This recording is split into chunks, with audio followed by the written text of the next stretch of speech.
Revisiting Gluttony before the Ultra Revamp update. In 3-1, this hallway does not have a puddle of water. The walls also feel a lot less fleshy and gross. It kinda just looks like flat meat. This hand in the first fight is made out of stone instead of bone. The acid looks a lot more wavy in this version. If a body part gets stuck in acid, it will not stop making noise.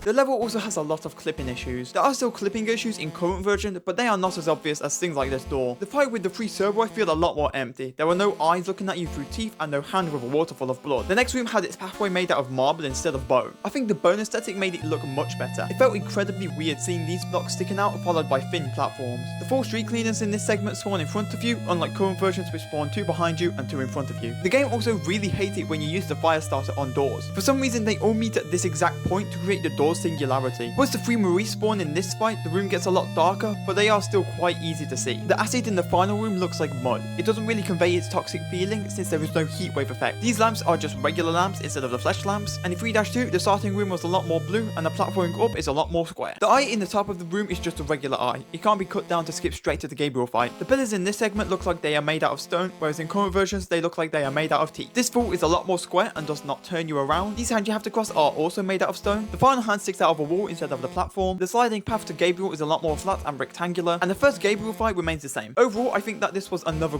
great layer update. They did well at upping the gore factor without going too overboard to the point where it's sick to look at, especially with the walls going from the jiggly meat slabs in the past to the creepy flesh walls now. The old version definitely felt quite rushed in aspects, and I am so glad they were able to polish it up so well.